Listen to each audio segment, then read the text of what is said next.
have lip balm? Hi, friends. I do. Sorry, we're a little scattered here. I just came in rather late from an adventure with Mirabelle and Liliana, and then one of my students doing some. Well, we were doing. Rebecca's here. She just was coming in a little late too. My bad. Doing some. Oh my gosh, I'm sorry. What a rabble rouser. Oh my gosh. We were doing tree ID, and then we were practicing Tinder bundles. Oh, is it always Out going to there. be flipped around? It's so always weird. going to be flipped around. It's so weird. I'm sorry. Okay. You know, you would think we're smart enough that we could figure this out. I'm sure there's a flip. Think of button how much somewhere. energy we put towards making technology. Sorry, I'm still eating toast. So it was a good time out there. It was really fun. And, you know, we are really lucky, our family, feel really blessed to have a lot of access to nature. And today we wanted to talk about nature, that whole concept of nature and access to nature, and what we can do if we don't have this sort of access. And literally, we can walk out our back door and get into the woods. And it is not lost on us that that is A blessing. That's a blessing. Yeah. It's a huge thing. Which we experienced oddly in Hawaii, a feeling of how precious it is, because when we were in Hawaii, real estate is at a premium is a very apt description. The houses are super close together, and there's so many people, so many cars, so many things, and there are places to go in nature, but usually when you go there, you're not alone, and you usually can't just wander off. So we, for a daily basis of getting our nature in, it was very challenging. Like you could walk on the street, you could go to the beach, but there were tons of people there.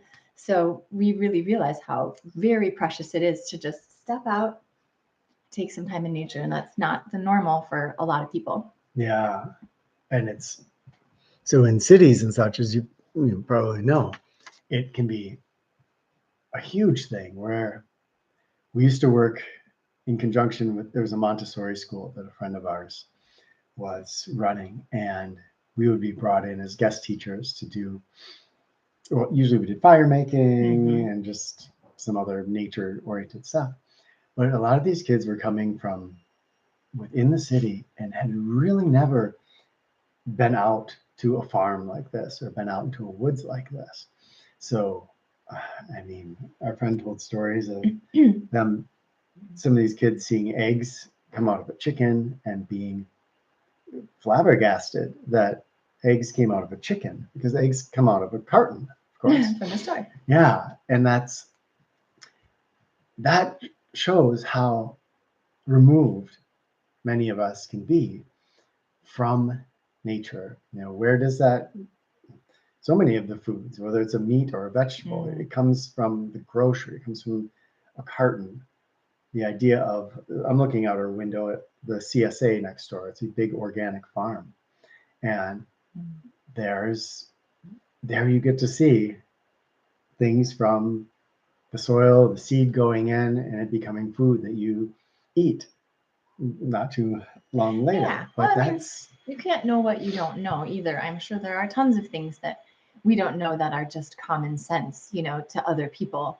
And so it's all about kind of I don't know, I think sometimes life is a video game, and it's like, where do you get plopped down? Like, who's your character? What do you look like? What are your skills? What are your attributes? And then what's your surrounding? And then that's what you have to work with. And so it can be more or less challenging for various different people. Yeah.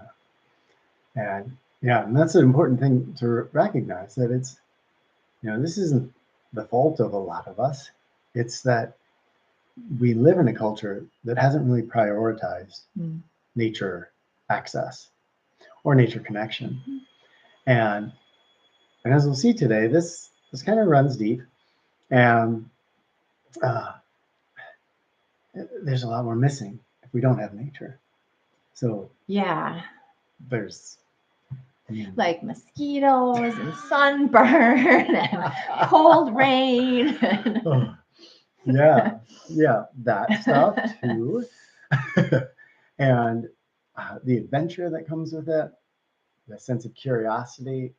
And of course, there's a good body of research that I think is showing that nature is just good for us. Yeah. It's good for our mental health. It's good for our. I'm thinking about the Shinrin-yoku, the forest, Japanese forest bathing, and just time in nature is very stress relieving for most people, depending on the kind of nature that you're getting involved with. Well, on a side note, that we still have this old video we did of how to hide in the woods with kids, kind of a game to play. Mm-hmm. And it's amazing still how many times I will see comments come in where people are saying, do not let your children out of your visual sight in the woods. Do not let them be alone in the woods. A lot of fear around that, which I think we can talk about in more depth later on. Yeah. But this is perpetrated by television shows and movies and things that often show nature as evil. I'm thinking of Frozen, right? That first movie. And of course they had to take the wolves and make the wolves evil and have the wolves chasing and trying to yeah, but I mean, to be everybody. fair, they're over in Europe, and the wolves are a little different, right? They have a different history. I don't know. I mean, but I understand. There's that whole common theme of like snakes are evil and spiders are evil, and everything we don't like is evil. Yeah, definitely. Well, I don't know. Maybe you have some like plan here, but I'm kind of curious about jumping into the heart of like, how do you get connected to nature if you don't have a lot of it? Mm-hmm. I mean, and then that's kind of a second thing is like, how do our perceptions play into the experience that we get to have of what nature is and what connection we have with it? And chime in anytime if you have thoughts on this or ideas or questions about this. Yeah. Feel free to jump in and be like, oh, I live in the city, but this is what I do to get my nature connection. Yeah. I think that kind of stuff is really interesting. So I like to think of the idea of, sometimes I just call it small nature. So nature that a lot of people would not consider nature. I mean, a classic example would be you're in the city, you're laying in bed and you look up and there's a spider web up in the corner of your room and you sneeze. Bless you. So yeah, I think sometimes I might see that as, oh my gosh, I haven't cleaned in a really long time. Not like, wow, there's nature shining in my face. Right. Yeah. I mean, insects inside the house, perfect example of someplace where we might just want to be shooing them out, or some people are going to swat or kill them. That does not happen in our house, especially with Liliana. Everything gets rescued, even mosquitoes. All of our bugs are rescued. Yeah. But those things also offer a chance. What's going on up there in the corner with that spider web is a little world. And if we went up there and we started observing that spider, that's a bit of nature. That's another creature that we could start to interact with. And when we get up there, we check it out, we can start to notice things. All the old naturalists had to start from scratch. Now we can go online and learn all kinds of things. What does a seed? But if you get up there, you might notice, well, what is this spider catching? Are there other insects that it's eating? Kind of spider is it? There's actually a whole world of stuff which some people are creeped out by, but I think is kind of fascinating, of all sorts of things that live like in our houses and on our bodies and and are interacting all the time. Yeah. And I mean, that's more like microscopic, but yeah, a spider in the corner, what does it eat? There's been a few times I've thought, okay, it's the middle of winter. There's a spider. It's still alive. Like, what? How is it possible? Is it eating something in my house that I don't see, or is there something I don't know about spiders? So that can be pretty fascinating. And that's just within our own homes. Yeah. And you talked about getting smaller there. Yeah. Microscopic. So if we get, again, if this doesn't creep us out too much, if we get a magnifying glass or even a microscope of some kind, then you can get even more exploratory, because on the dust on your bookshelf, there's a lot going on there too. The more we get curious, there's these bits of nature all over the place. And that might be extreme example, just the dust on. Well, think about those cool things, but- pseudo scorpions. Have you guys ever seen those? They're so cute. Yeah. They're like these little things, and then they have these like little like pincher things like this, and they're kind of big, and they're like little. I don't know. Yeah. Little. I mean, big in the sense that. Well, wait, they're it's super that- small, yeah. but to their body, they're ginormous, and they're like. Oh, they're pinchers. Yeah. You and they seem so ferocious, but they live in They like to live in books and stuff, So I don't know. I mean, it's not even that microscopic, but what do they eat? Right. What's going on with them? Yeah.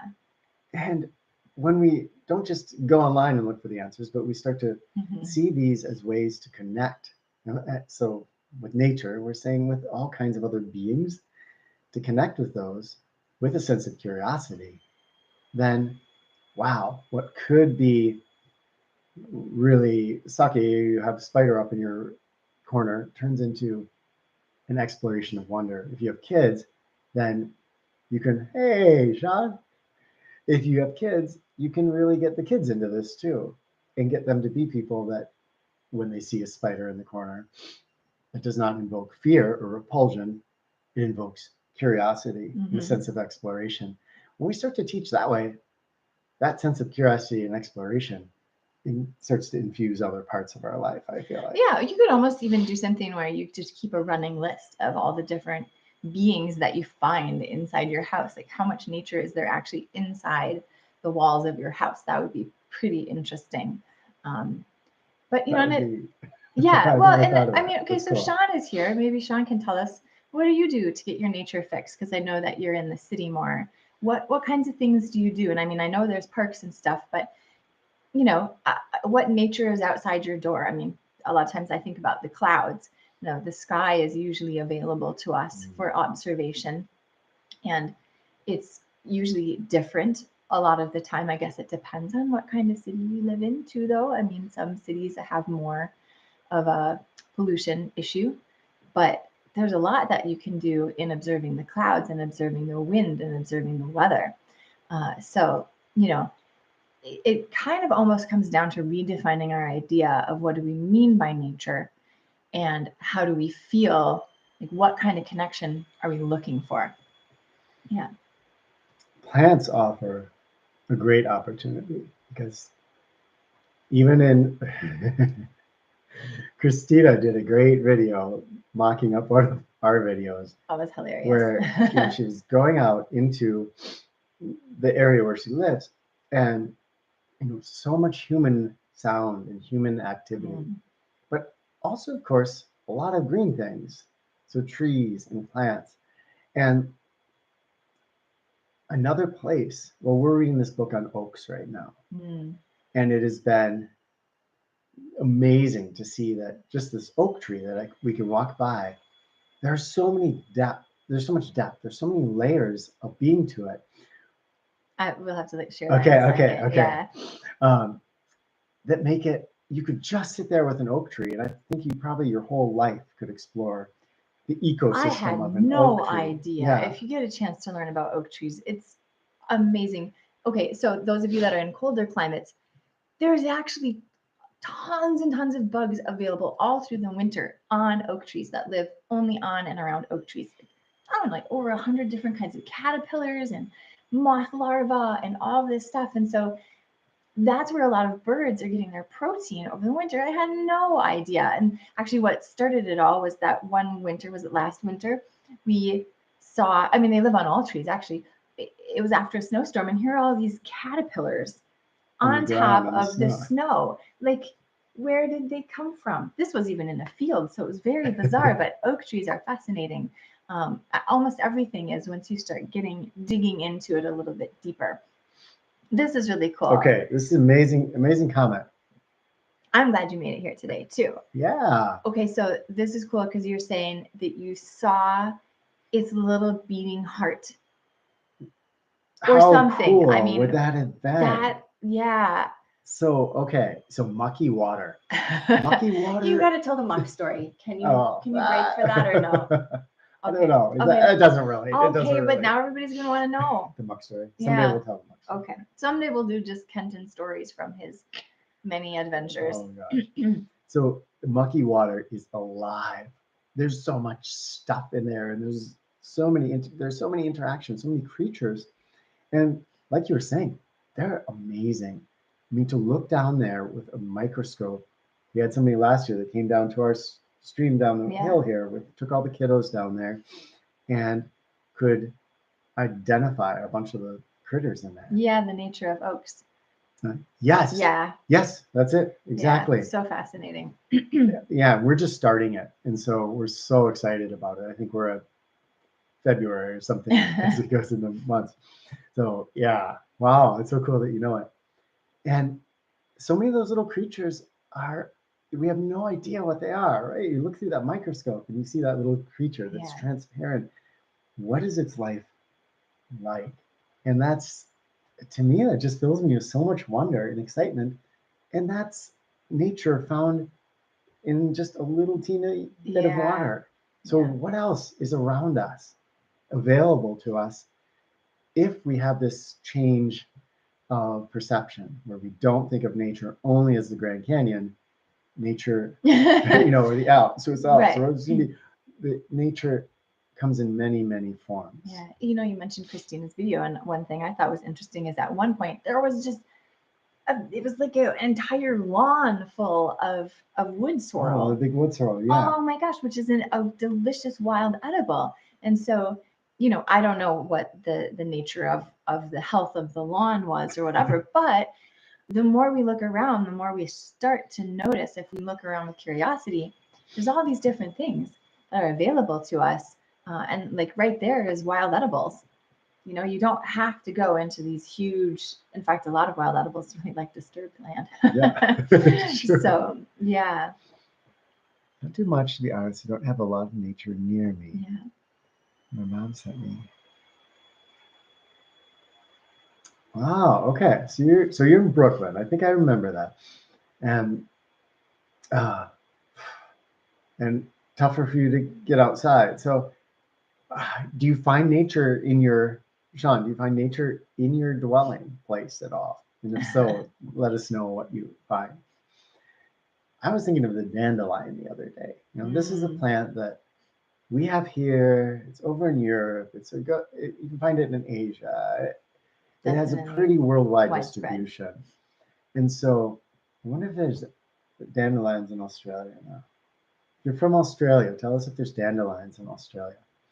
And so I'm trying to think when I was there if I saw them, but I was more interested in the other wild and crazy things. I'm not sure I would have noticed a dandelion. Yeah.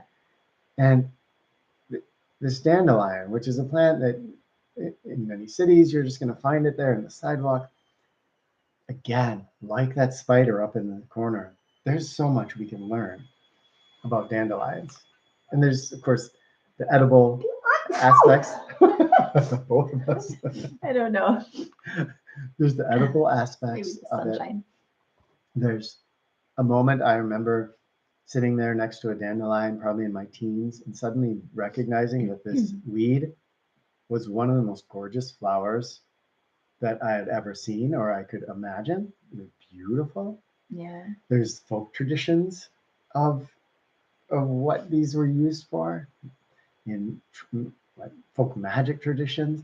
There's medicinal aspects to it. And what happens if we just sit down and we kind of try to get to know a dandelion? There's a lot too. Dandelions are really neat. I mean, they have lots of edible parts too. Oh my gosh. The roots, you can roast it, and the leaves are really good. They're really tonic in the spring, but the flower petals, like the flower is so yummy. You could tincture that. They're finding some really cool stuff about dandelion flowers. Little kids will put it on their cheeks and turn yellow. Yeah, it's like a paint. And if you sit there with that plant for a while, you might start to notice some things that some people wouldn't otherwise notice. Like, what happens at night? Do those blooms stay open, or do they do something else? And they do something else. And the seeds, the way they disperse, like who pollinates them, who interacts with them, do other animals eat these besides humans? Oh yeah. Again, a world of exploration. They're saying I put petals in honey. Oh yeah, and so pretty. We like to put them, like I'll get them and I'll just put them all over a salad or the top of a meal. They're so color and cheerful. yeah. Yeah. And I think they're being shown to have tons of phytonutrients and be really powerful in that way too, the flowers. Yeah. So I think of them as really, really healthy. So, okay, some squirrels. I was thinking about birds, even in the cities. Birds are so interesting, especially birds that have adapted themselves to living in the city, like the peregrine falcons Yeah. that live in the city and go after the pigeons and things. There's a lot going on that I think we don't choose to pay attention to, maybe. And squirrels are a fun one because they, I've grown up with them, so they just look regular to me. When I was in Nepal, seeing the monkeys was really strange. But if I look at the squirrels in the same way I saw the monkeys, suddenly the squirrels are unbelievable. The way they jump around in trees, they make me very envious.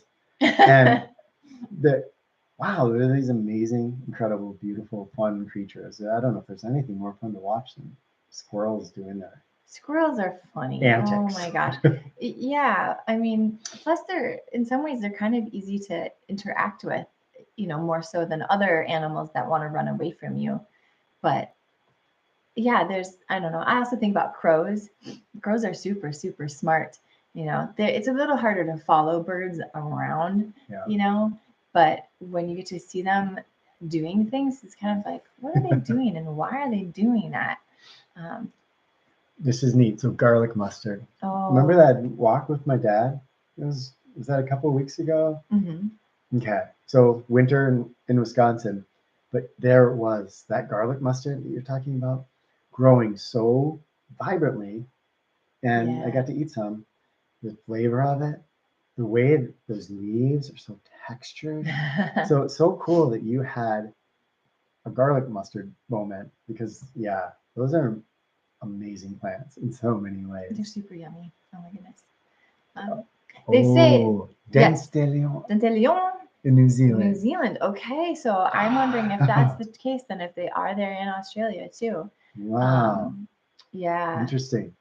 And so, Yeah. do you eat them? I mean, so I know there's different colors. I was just learning that in parts of Asia, for instance, there's dandelions that have blues and Pink. purples and pinks. Mm-hmm. And so in New Zealand, are yours What color are your bright dandelions? yellow like we have here, or are they slightly different? So it's dent de lion, which I believe it's the tooth of the lion, French right? de Leon, yeah. As Dandelion, yeah. Because a lot of times their leaves are really jaggedy. Oh yeah. Okay, so I have to agree about the um, invasive weeds. Invasive, gosh, that's a whole different topic. Judgment is a barrier to seeing the world of nature as well. Yeah, it comes down to our minds and what we think about things. There's what isn't there a little like saying out there? The only difference between a flower and a weed is a judgment, and I think that's really true.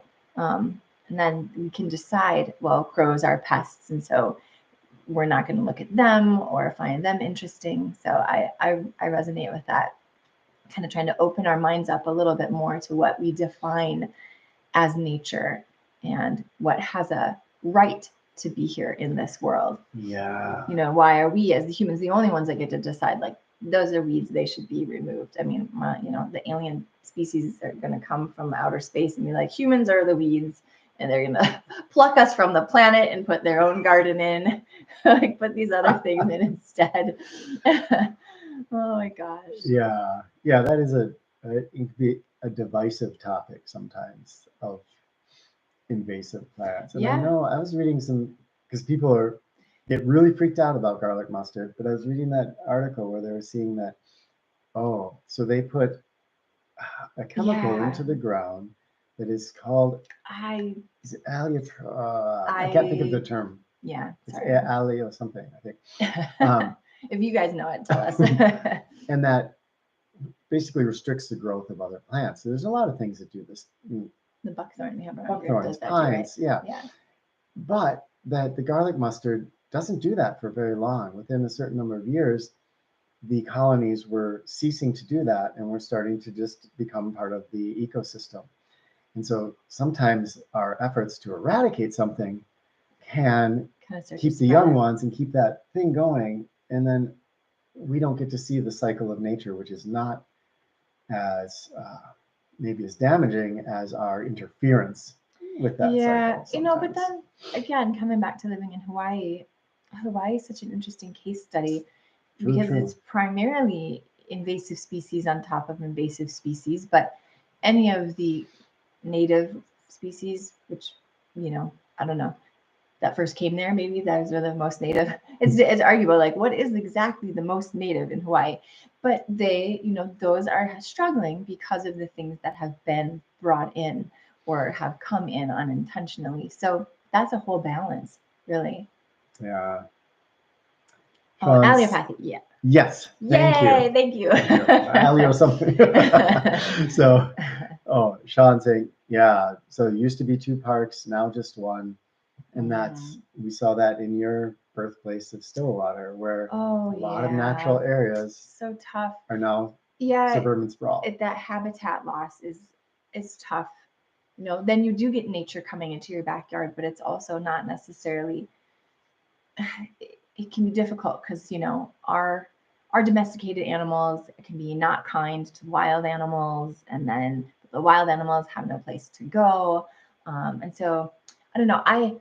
So Liliana, our youngest daughter, loves everything. Oh, she loves everything, all natural things, plants, bugs, etc. And she is really interested in wildlife rehabilitation. And so we've been kind of watching this little wildlife sap. I know that's something we have to talk about. Water. No.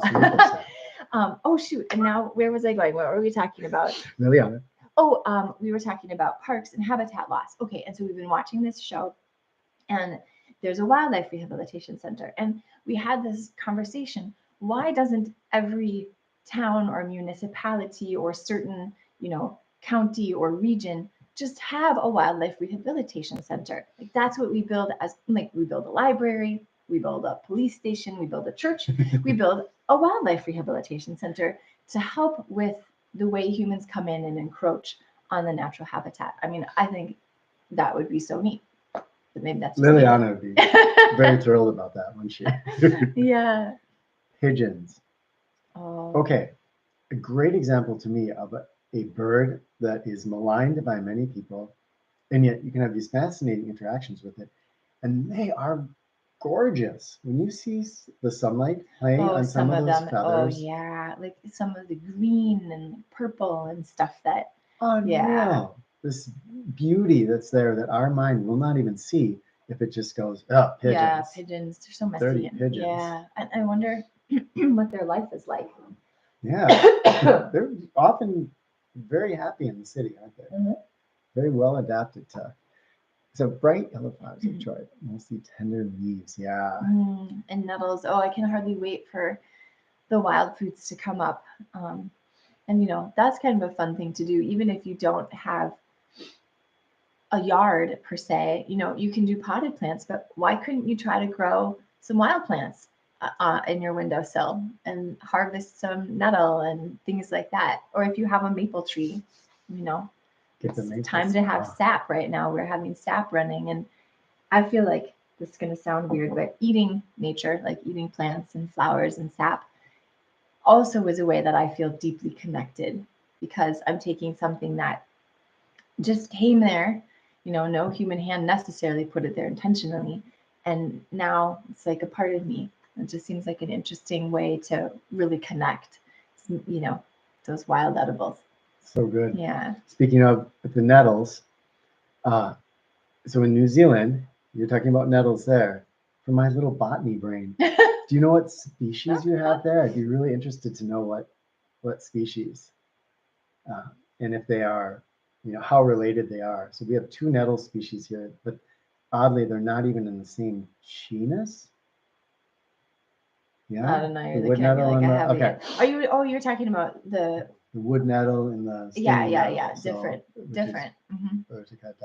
Yeah, and then that's totally. I don't know the genus of the wood nettle. Let's see. Used to.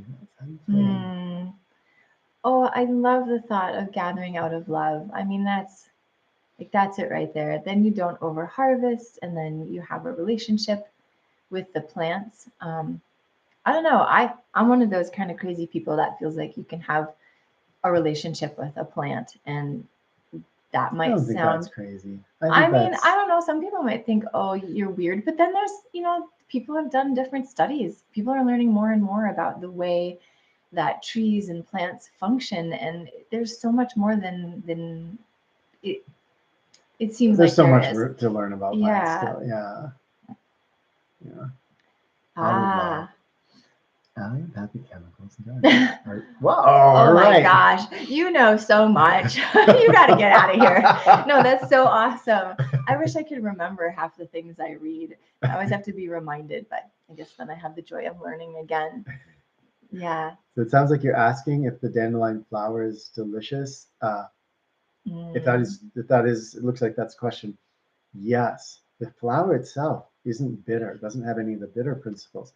Some people love the bitter. I really like it. Mhm. But if you just get the flower petals, Yeah. there's really no bitter, right? You have to be careful of that. The base where, the flower petals go Yeah. in, that can have some of the kind of the latexy bitter stuff. And it has, how would you describe that flavor? I don't even Dandelion know. flower flavor, Yeah. I guess. And, Yeah. and if you take a bunch of those and you put them in your mouth, sometimes they won't, it turns into sort of a chewing Yeah, gum. it's kind of gum-like. It doesn't break up. You Yeah. can't blow bubbles with it, but But yeah, which is either you really like it because it feels like a dandelion bubble gum, or you don't like it because you want to chew just it up. gum, not and it bubble doesn't- gum. Yeah. I like to blow bubbles. So you gotta clarify, is this gum, chewing gum, or is this bubble gum? But dandelion gum, yeah. And people make, hey, who are you? Where does that person go? Okay, litter picker. I'm gonna pick your brain. There's a dessert, and it's French. Wow, where is it? A special, like, it's not like a jelly. We tried to make it once. It's it has gelatin in it or pectin or whatever, and it's this beautiful golden kind of like jello. But so if you know what that's called, you got to remind me of that too. Oh yeah. But yeah, it's so beautiful. Some of the things that people make out of these wild foods, and the yellow of the dandelion is incredible, incredibly pretty. Zane, so glad you finally could make one. Yay! Good to see you here. Let's see here. Squirrels. I always want to touch squirrels, but they never let me touch them. Why do they run away? Okay, I don't know the answer to that, but I have a squirrel story. Because I was at a park once in a city. I don't know, I was at some event for school, and we got to walk around this park on this path, and there was this big fat squirrel up ahead on the path. And so I was like, oh, hey, hi, little squirrel. And I bent down and was like, come here, little squirrel, come here. And it started running flat out at me. And I actually freaked out. I was like, oh my gosh, because it was only about 10 feet from me. And I didn't know what it was going to do to me. I didn't know if it was going to climb me. I wish now that I would have stood up, but I backed away. And then it was like, whoa. So sometimes you just have to find the right squirrel, and then it will chase you. So is that, John, a lot of the animals just see us as predators because humans are often predators of almost everything. And so that's a fear. Probably the squirrels get together and they talk about the humans, but they are also smart enough to get to know certain humans. Mm-hmm. And we had squirrels when we lived up north and ran our school there, where the girls could go out and feed them out of their hands, and they would crawl over you, and the chipmunks would bite me if I wasn't giving them enough food. Oh, yeah, gosh. They would get a little sassy. So they can get used to you fairly quickly if they learn that you're not harmful. Be suspicious of foods like dandelion at first, and then again, you start craving the taste. That's really true. Yeah. Yeah. Squirrely with people. Zane, I love that. Squirrels are squirrely with people. Yeah. Yeah, a lot of these. So when we start getting into wild edibles, we go out there, there's all these flavors. And, when I thought of wild edibles when I was a kid, I just thought of them all as just green plants that had no taste. But I've learned since then that there are so many flavors that you cannot find in any grocery store or anywhere else. Like gallium. Do any of you know gallium? It looks kind of like what's that called? It's a bed straw. Yeah. I mean, it looks kind of like cleavers. chickweed cleavers. That's what I'm thinking of. It looks like cleavers. But it has, well, you think it tastes a lot like vanilla. I'm not going to diss it. I say it tastes like gallium. I'm not like a flavor replacer necessarily. Like it tastes like the thing it is, but that's a really, really unique flavor. That's so fun if you get a chance. And anytime jump in and like share if you have, plants or flowers or things that you really enjoy the flavor of. Because that's, again, I really love the intersection of wild foods and cooking and how that makes me feel more connected with just, it's like it's in you, I'm drinking sap. It's so cool. Oh my gosh. Let's see. Okay, so here we're hearing Urtica dioica. Okay. Urtica ferox. Oh, native bush nettle. Okay. Really interesting. So dioica is the same one we have yeah. here. That's interesting because I always thought of that species as native to here, but it obviously has a wider distribution. So is it native to New Zealand or was it imported from North America? It'd be interesting to learn. So you can't eat those. They're like too. The other? Yeah, I would try Okay. it. I don't know, one time. I mean, if you cook it first. Hey, gratuitous one. Totally right here. Nature sends us the plants we need. I 100% agree right here. Nature sends us the plants we need.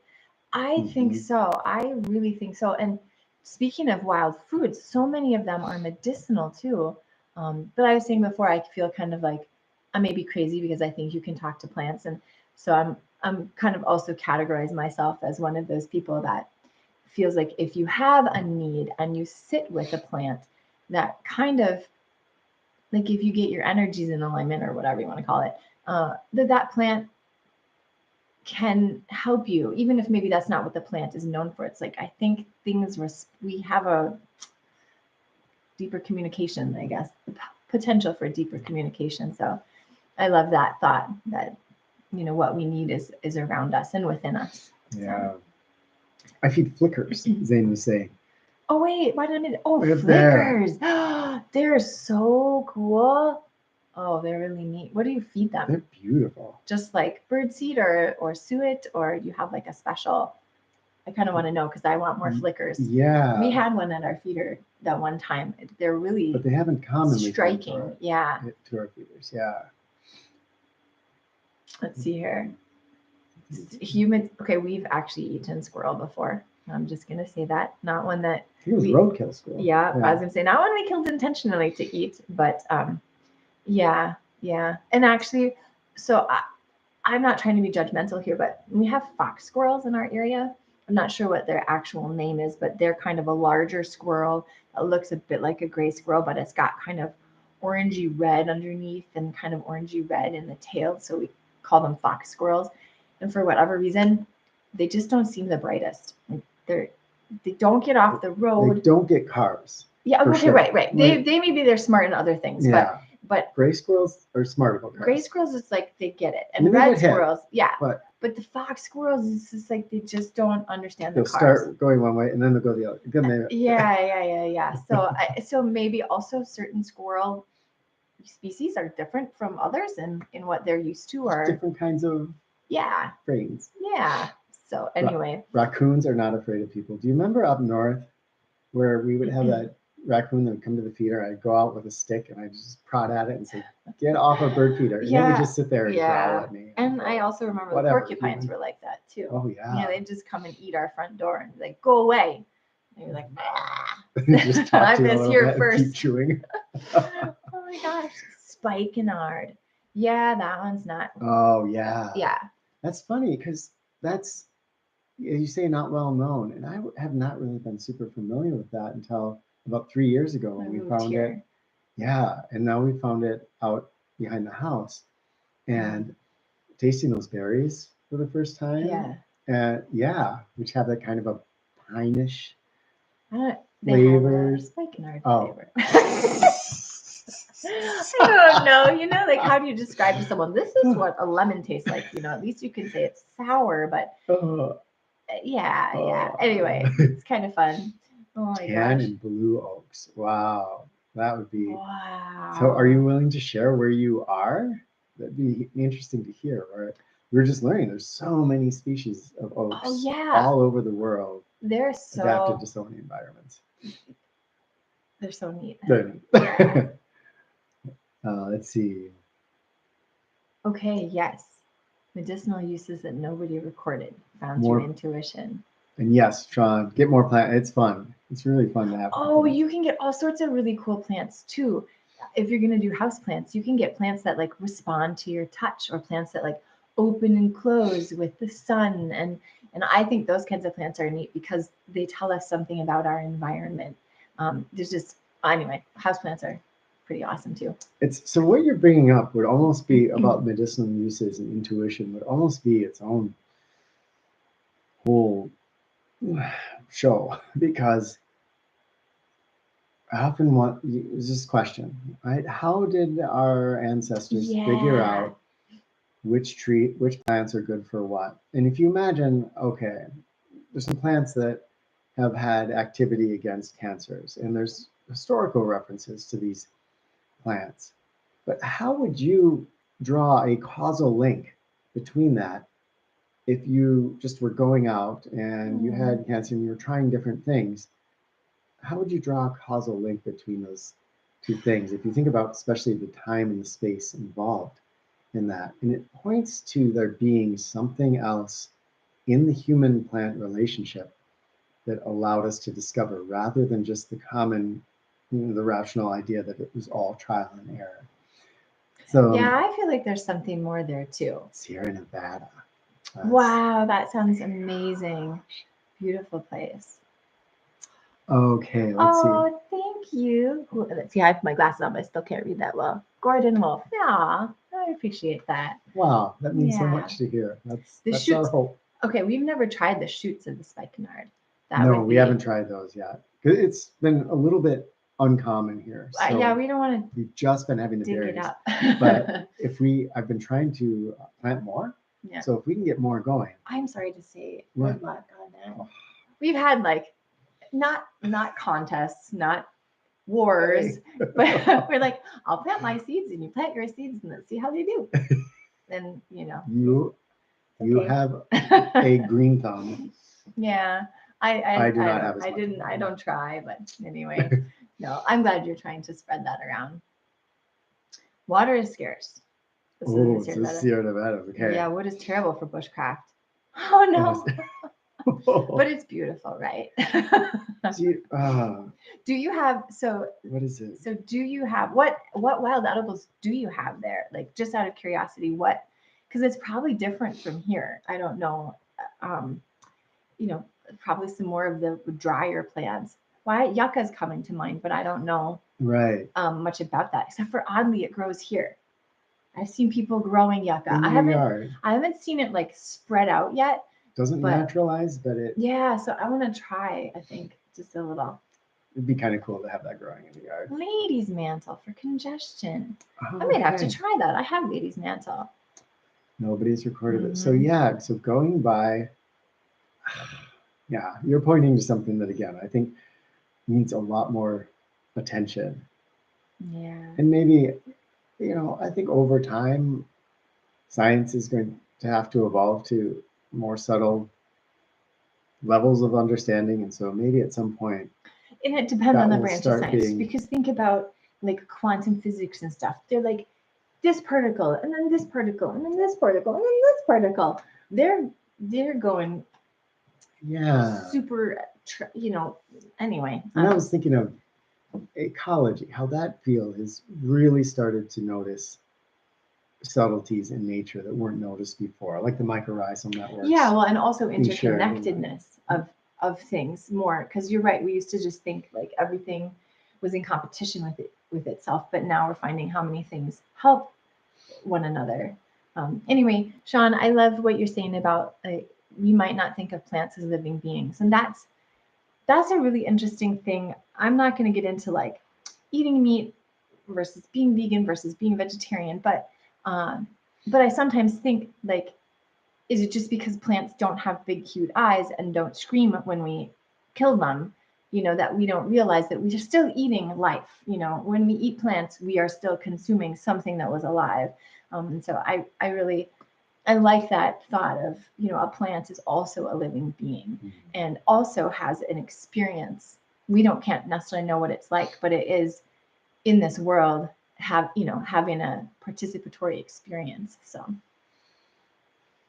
Mine is lettuce. Oh, Yeah. Hey, what's the other name for that? Todd planted some in the greenhouse. Right. So what's it mine called? is lettuce doesn't grow around here. I can't remember that. See, And God darn it. Our friend Brett was always talking about it out in California, really loving it. And then our friend next door here planted it in his greenhouse, so we got to try it. Oh, and super, super yummy. Yeah. 90% of it. Yeah, we gathered acorns last year. It's fun, but if 90% of your diet was acorns, you have to get really creative. Oh. Puffball mushrooms. I do not know. Tool stacks? Is that how you say it? Tool, or is it? Have you heard of that? Tool? Yeah, I guess I'm not familiar with that. The puffball mushrooms. Those. Do you have the big ones? So we have the little ones, but we also have the giant ones. So do you have giant puffballs there? Those are really yummy. Yeah. They're so good. How can we make water alive again and full of energy? Mm. Yeah, that's an interesting exploration. There's some people that feel that so our neighbor goes and gets all his water for his family from springs. Wild water, they call it. Wild water. Yeah. And, I think he has feelings that the water shifts energetically when it's run through pipes and taken through electric pumps and such. But there's also just that the wild water has stuff in it. There's little creatures in there, and there's minerals in there, and there's like things, swimming in the ocean. Yeah, how that ocean really water. Nourishing it feels. Litterpicker says everything's alive. It's a question of scale. Planets are alive. You're thinking. I love that line of thinking. Yeah. But I'm like, I don't know. It's a great thumbs up on that. Yeah. Yeah. Soaproot and buckeye. To dig for water during the summer. Wow. It would be cool to go out there and do a little kind of, foraging and survival stuff, because, it's so foreign to us. Like here, there's water everywhere and there's tons of food. And I find it intriguing to think about how you would have to learn about your resources in a different environment like that. But Scorpio, kind of answer your question.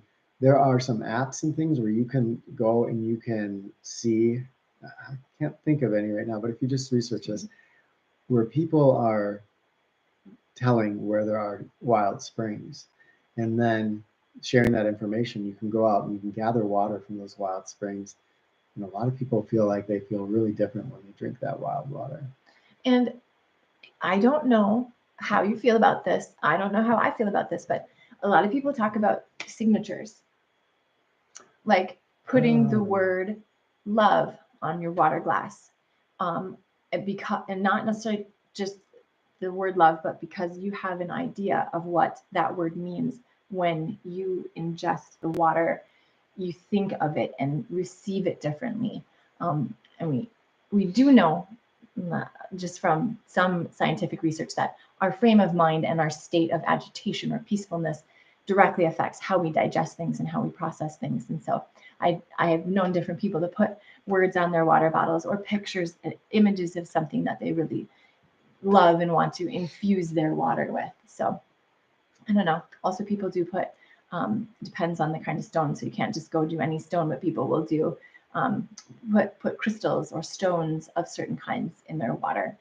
Yeah, I think there's a fair amount of people that really explore that water energetics. And so again, something you could research and play around with if you wanted to. So Sean was saying, and I just have to add, there's water versus gel. Do you know about that? No. Anyway, another time. Okay. But anyway, water versus gel. Okay. You can research it and then tell us. Yeah, Sean, definitely hear you. It's kind of confusing. So organic food, as you start to research what goes into organic food, that yes, it has to follow some rules, but just because you're eating organic food does not mean, for instance, that your food does not come from a huge indoor hydroponic uh, factory, essentially. And so, we kind of have to research our food. And the more I think we can all start to be more local about our food, the more that we just know where it's come from and we have that familiarity, and the more we can develop a connection with nature through gathering wild food. Well, and food changes. I mean, where did we get some of the foods that we grow? What did they look like when they were first wild? And then we probably took them and, bred them with each other and, bred for selection of the ones that we wanted for the qualities we wanted. So, head of lettuce today is probably not what it was way back when we first discovered, hey, you can eat this. By the way, I want to learn about that too, because so what is the tule? What do you use it for? So funny how we can be so familiar with our plants, know. But here's something that I've never even heard of it. That's really cool. Has lots of uses, I'm sure. Yeah, or maybe it is something we know, but it's like a different name. Sometimes common names, right? Yeah, it can be different common names. GMO versus non-GMO, very nuanced. So, there's this. Yeah, that's a whole subject because there's so much breeding that we humans have done, and some of that breeding itself is kind of sketchy. You look like what we've done with some dog breeds and some to make things look the way we want to, but maybe not paying attention to how that dog might have some genetic issues or have trouble breathing or whatever it's going to be. And so that's a giant can of worms that we could definitely explain, get into. Tomatoes. Okay, just saying tomatoes. Tomatoes we have love an our interesting tomatoes. history, though. Yeah, we have ground cherries, which are really yummy. Yeah. Well, it's so neat that so many of you enjoy, interacting with plants and things. And I'm curious, in what other ways do you enjoy getting your connection with nature? Like, what is it for you? Or do you have places where you could be more open-minded about what is nature and what isn't nature? It's for me, it's difficult to go out onto like a gravel road and say, oh, that's nature, and I can connect with it. That's probably my mindset, because obviously if I was more interested in geology or something, I might even be like, wow, that's unusual. That came from such and such. So we're tracking, because sometimes you'll see grasshopper tracks or all kinds of things down in that fine dust on the gravel roads. So yeah, pointing to, again, it's not as simple as organic GMO. So we have a lot of the wild progenitor of the carrot here. So the wild carrots, and they're little white roots, and they taste carroty, kind of very strong carroty flavor. They're kind of chewy. But then there's been purple ones, and kind of around here it's neat because people, as an aside, will grow a lot of heritage plants, which are plants that are older, essentially. And so when we go get carrots from somebody, we are likely actually to get purple carrots, red carrots, yellow carrots, white, orange, white, a whole variety instead of just the modern orange carrot. So you get a chance to see firsthand the great extensiveness of what we humans have done in our breeding of things. I like that thought about how we think about something. Maybe you're crazy, but in the end, if it's if it's not doing any harm and it's making you feel good, then why not choose the way that feels good? I don't know. I like that thinking. It's just like, instead of seeing, is there an actual truth, which oftentimes just changes all around, it's like, what is the truth that I want to see and that I want to create and perpetuate, and then living by that is in my mind, as long as you, to the best of your ability, it's not like detrimental to other beings. Right. I mean, so I think of rocks as alive. Mhm. And what that means in a practical sense is that I will get down and explore a rock more deeply than I would if I just thought it's just a rock. And it doesn't maybe matter if the rock is alive or not alive. Me believing that creates this interaction that then, boy, I can get down there and just see and feel and have an experience of that rock that I otherwise wouldn't have if I had a different belief system. Yeah, and it's fun. I think it's, to me, it adds more dimension. Yeah. Yeah, like more flavors for enjoying. Yeah. Yeah, Sean, agreed. We gotta always remember that there's all these different ways of approaching things and trying to understand objectively.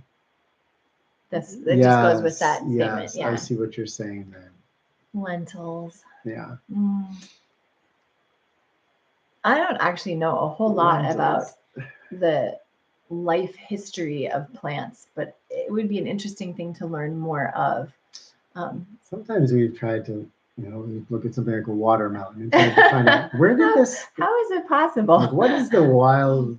Am I saying that right? Progenitor, the wild ancestor of these. And so again, having the carrots, the wild carrots here is interesting because here it is. This is where they came from, and you can see the hints of modern carrots in that. But you can also see, wow, it would take a lot of selective take a breeding lot to change those to guys. get that into what we have today. Okay, well, there we go. That explains it. Big fan of the Stone Age. That's cool. Yes. Yeah, a lot to learn from that time period. Oh my Love gosh. rocks are my favorite ever since I was a kid. Neat. Yeah, well, Sean, that's when our whole family, kind of all our friends, we love to just go out and look at rocks. It's an love addiction, rocks. actually, It's for kind us. of a problem. Yeah. For us. Yeah. Yeah, it can. Yeah.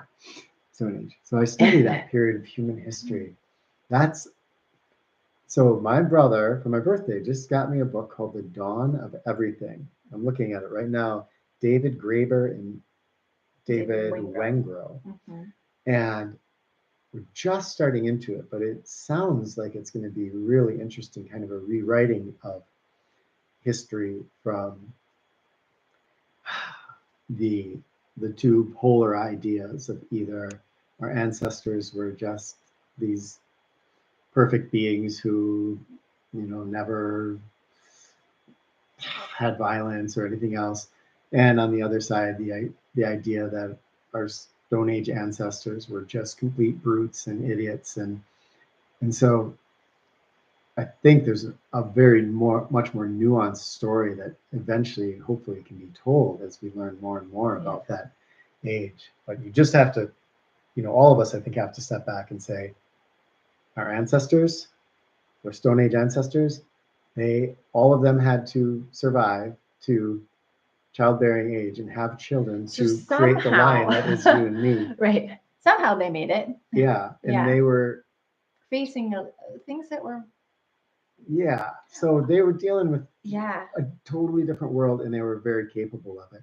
So they're pretty badass. I like to think that.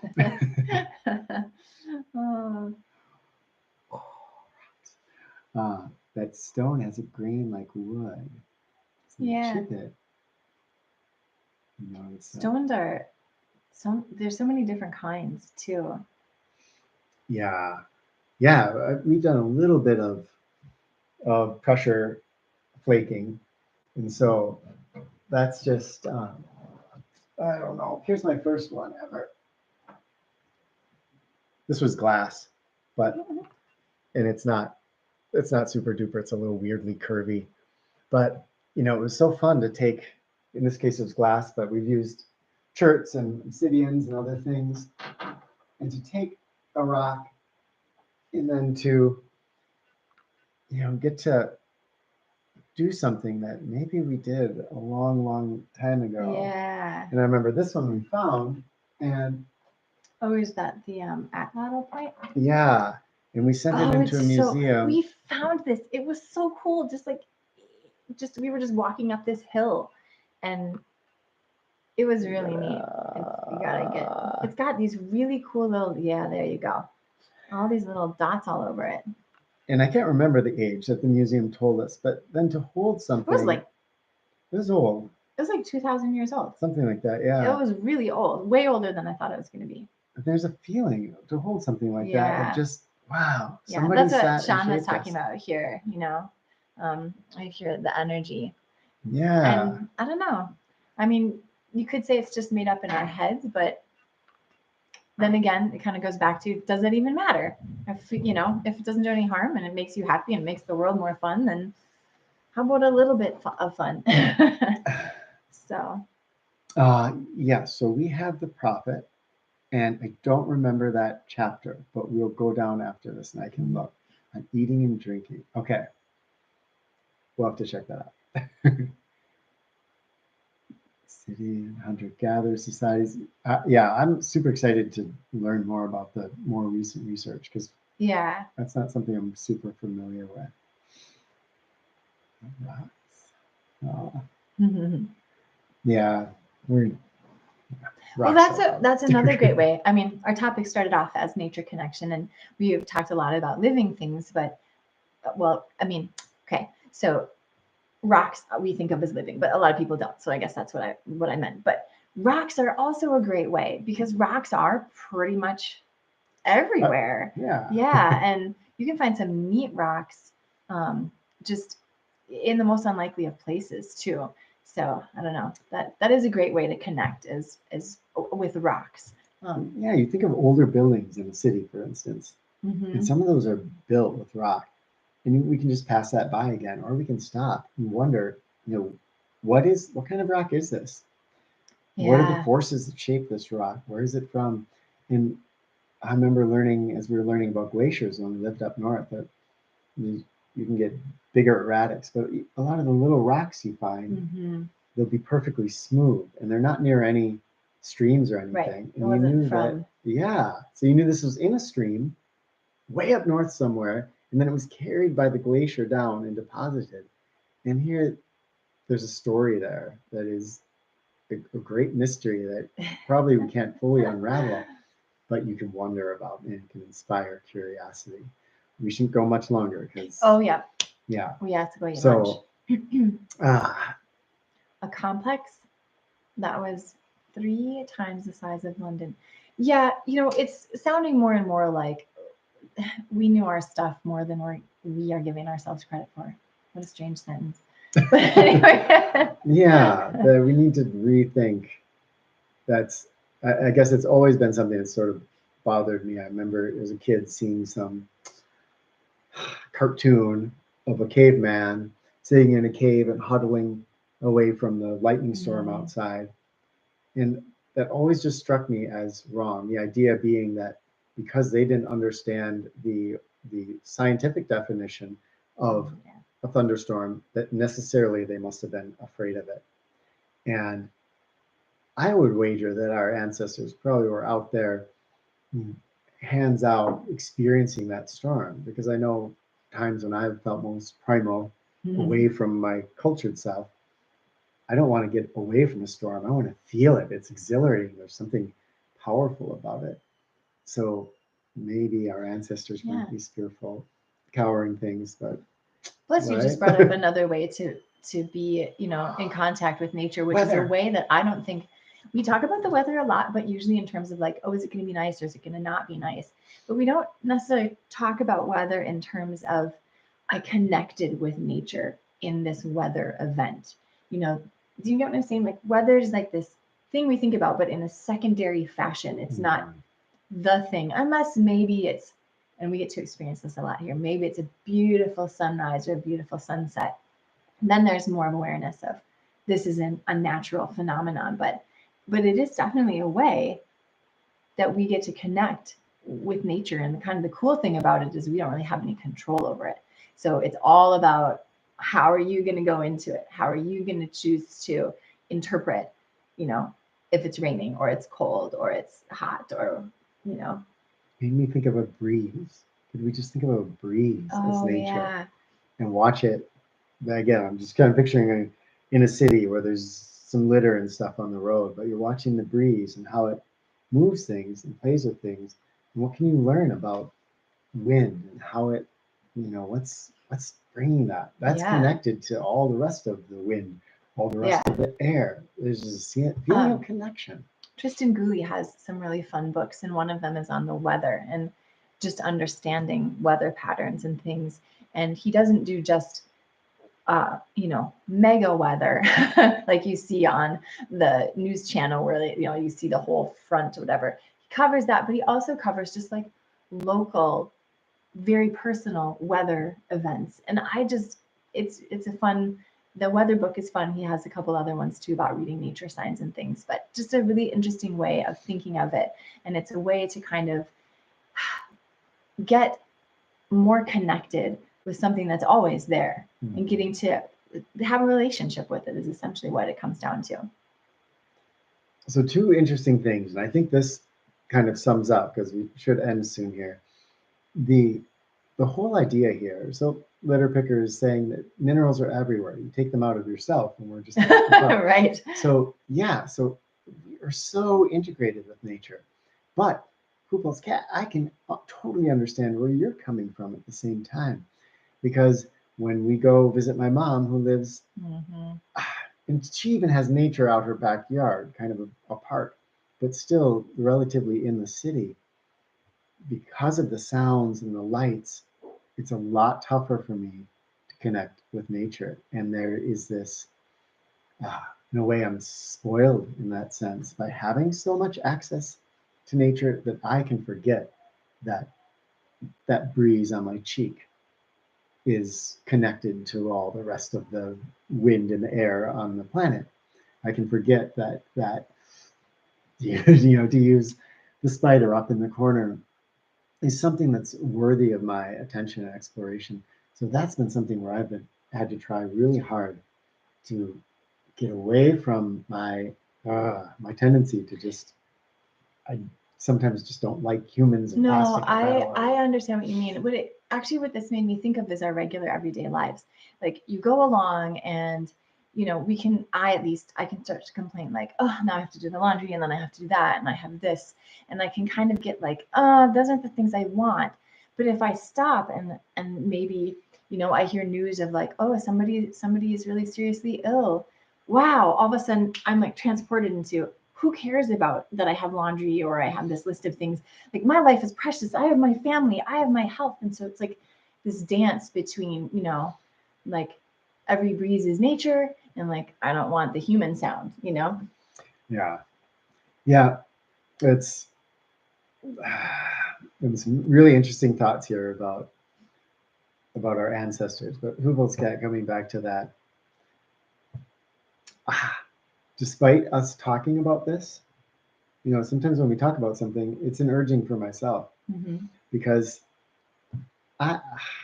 when I can hear cars, it's hard. Yeah. It is.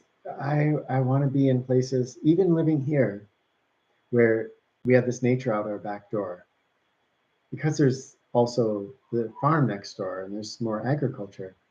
I sometimes miss up north, where I could just walk out the back door of our house at the school and you could walk forever. It was just woods. And so that's been it's a challenge because we're encountering, because I'm the same way. I like more quiet. And there are some people who do just love the energy of cities and get filled up from that. And I'm not necessarily one of those people. But it's that challenge of what our mind interprets.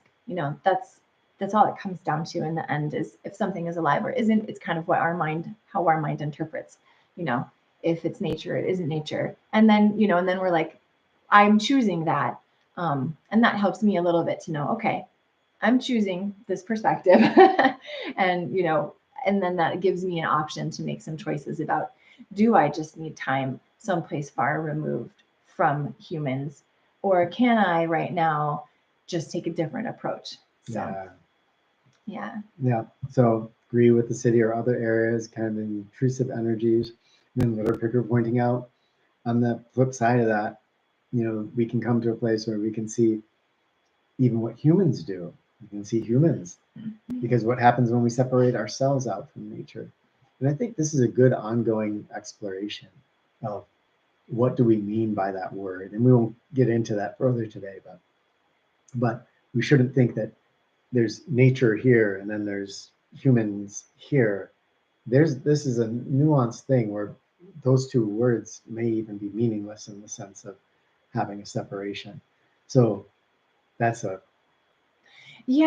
to explore. Well, and a lot of it is, for me, I come back to visceral. Like, I can know in my head these certain things, but my body experiences it differently. And I experience, and again, I come back to this is like my thinking. So this is good to examine, but due to my current perception, I can experience a city environment as more stressful physiologically to me than, let's say, going out into a lake where no one else is around. There's, nothing else but pristine nature.